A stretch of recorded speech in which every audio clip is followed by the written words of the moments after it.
Hello students, स्वागत है आपका आपके अपने यूट्यूब चैनल वाईफाई एकेडमी पर।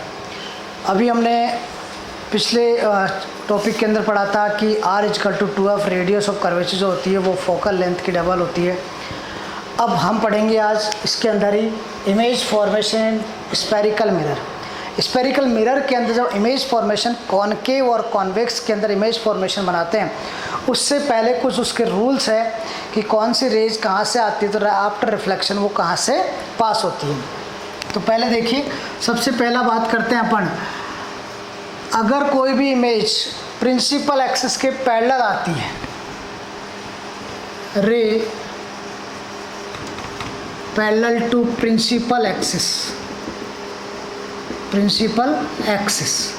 प्रिंसिपल एक्सिस के पैरेलल आती है तो कॉनकेव मिरर के अंदर और कॉन्वेक्स मिरर के अंदर वो कहाँ से पास होगी।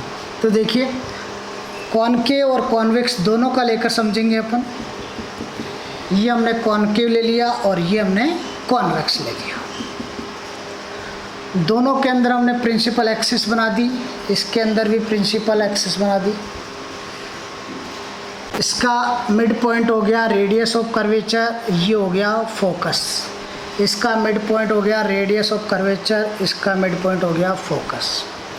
तो यहाँ से देखिए, कोई भी रे अगर पैरेलल आती है प्रिंसिपल एक्सिस के, तो यहाँ से ये पैरेलल मान लो, ये पैरेलल मान लो, तो हमेशा वो कहाँ से पास होगी, फोकस से। तो ये एरो लगाना मत भूलिएगा, इस तरह से। ये पहला समझ में आ गया। प्रिंसिपल एक्सिस की, ये प्रिंसिपल एक्सिस इसके पैरेलल आती है, तो आफ्टर रिफ्लेक्शन इसके अंदर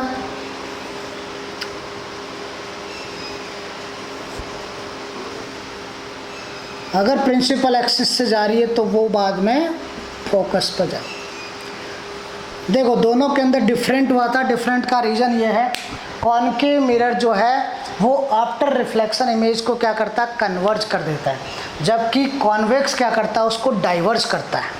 मिरर क्या करता है, कॉन्वेक्स तो डाइवर्ज करेगा, ये कन्वर्ज करेगा। इसलिए कन्वर्ज होकर कहाँ से गुजरेगी, फोकस से। ये यहाँ से प्रिंसिपल एक्सिस के पैरेलल आ रही है, बट ये क्या हो जाएगी, डाइवर्ज हो जाएगी। तो डाइवर्ज हो जाएगी, बाहर की तरफ जाएगी, बट इनको पीछे की तरफ अगर मिलाएंगे तो कहाँ पर मिलेगी, फोकस के ऊपर मिलेगी। तो हमेशा ध्यान रखना, जो एक्चुअल में हमारे को मिलती हुई दिखाई देती है वो रियल इमेज होती है। कौन सी, रियल। और एक्चुअल में मिलती नहीं है, पर अपन उनको पीछे की तरफ मिलाते हैं तो वो मिलती हुई प्रतीत होती है, वो वर्चुअल इमेज होती है। कौन सी, वर्चुअल इमेज होती है। पहला समझ में आ गया। प्रिंसिपल एक्सिस के पैरेलल कोई भी आएगी रे, मतलब इन्फिनिटी से आ रही है, तो वो आफ्टर रिफ्लेक्शन हमेशा कहाँ से गुजरेगी, कहाँ से पास होगी, फोकस से। ठीक है। सेकंड बात करते हैं कि कोई भी रे जो है पास फ्रॉम फोकस, अगर वो फोकस से गुजरती है तो उनमें क्या होता है। तो देखिए, एक हम बना लेते हैं कॉनकेव मिरर और एक बना लेते हैं हम कॉन्वेक्स मिरर। तो देखिए, कॉनकेव मिरर के अंदर ये होगी प्रिंसिपल एक्सिस, ये हो गया इसकी रेडियस ऑफ कर्वेचर, ये होगी फोकस।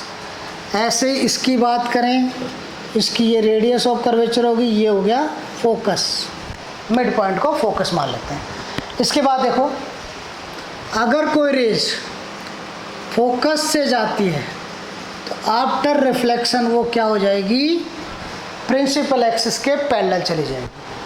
फोकस से अगर पास होगी तो रिफ्लेक्शन के बाद में वो क्या हो जाएगी, पैरेलल हो जाएगी। ऐसे यहाँ पर देखिए, अगर कोई रेज फोकस की तरफ आ रही है, देखो आगे की तरफ जाएंगे तो फोकस की तरफ जाएगी ना, पर ये क्या हो जाएगी, प्रिंसिपल एक्सिस के पैरेलल चली जाएगी।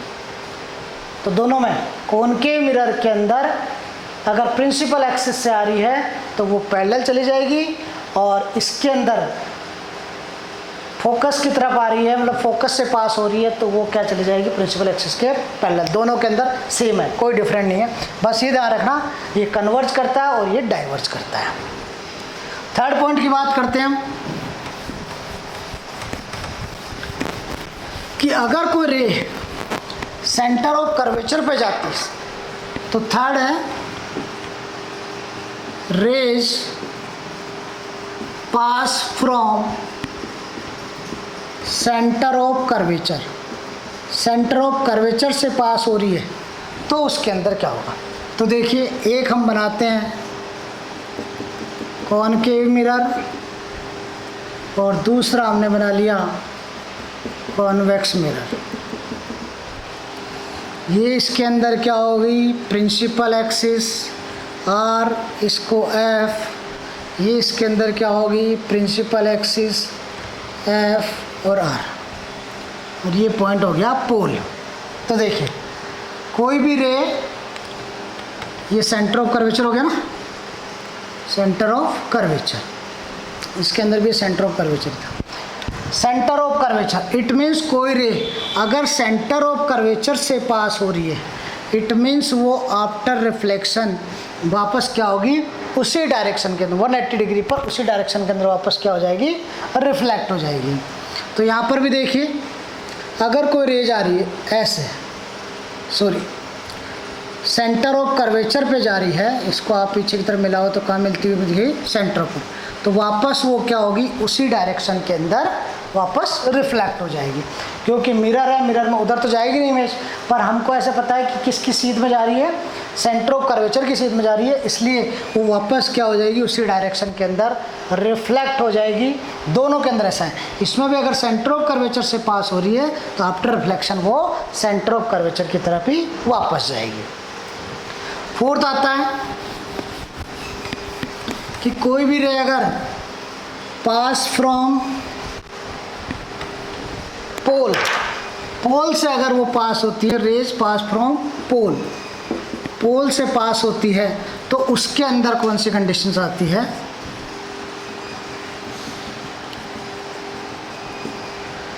ये होगी प्रिंसिपल एक्सिस, ये हो गया पोल, ये सेंटर ऑफ कर्वेचर, ये हो गया फोकस।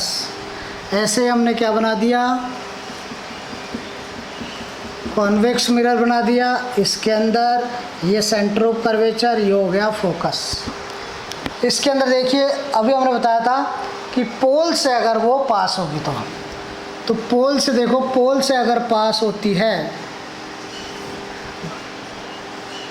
तो लॉ ऑफ रिफ्लेक्शन लगता है यहाँ पर, इंसिडेंट रे और रिफ्लेक्टेड रे। मतलब अगर वो पोल के ऊपर रिफ्लेक्ट होती है तो जितने एंगल से वो इंसिडेंट हुई है उतने ही एंगल से वो क्या होगी, रिफ्लेक्ट होगी।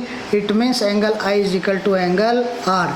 अगर आप पोल से कराते हैं तो उतने ही एंगल से वो क्या होगी, रिफ्लेक्ट होगी। यहाँ पर भी देखिए अगर कोई रे इस पोल पर से रिफ्लेक्ट होती है तो वो उतने ही एंगल से वापस क्या हो जाएगी, रिफ्लेक्ट हो जाएगी। तो incident angle is equal to reflected angle. तो angle I is equal to angle R, दोनों के अंदर क्या रहेगा, सेम रहेगा। तो जब भी आप इमेज फॉर्मेशन करते हैं तो उसके अंदर हमेशा ध्यान रखना कि चाहे कॉन्वेक्स मिरर हो चाहे कॉनकेव मिरर हो, ये चार चीज़ें हमेशा ध्यान रखना कि जब कोई भी रेज, चाहे कॉन्वेक्स मिरर हो चाहे कॉनकेव मिरर हो, कि जब पैरेलल प्रिंसिपल एक्सिस के पैरेलल जाती है तो वो कहाँ से गुजरेगी, फोकस से पास होगी। सेकंड, अगर वो फोकस से पास हो रही है तो आफ्टर रिफ्लेक्शन वो क्या होगी, प्रिंसिपल एक्सिस के पैरेलल चली जाएगी। और थर्ड, अगर वो सेंटर ऑफ कर्वेचर से जा रही है तो वापस उसी डायरेक्शन में क्या हो जाएगी, सेंटर ऑफ कर्वेचर से पास हो जाएगी। और चौथा, कोई ऑब्लिक रेज है जो पोल पे ऊपर रिफ्लेक्ट होती है तो उतने ही एंगल के साथ में वो क्या हो जाएगी, वापस रिफ्लेक्ट हो जाएगी। अब हम नेक्स्ट के अंदर पढ़ेंगे इमेज फॉर्मेशन कैसे कैसे बनता है कॉनकेव मिरर के अंदर और कॉन्वेक्स मिरर के अंदर, दोनों के अंदर। तो लगातार हमारे साथ बने रहिए, देखते रहिए। Thank you.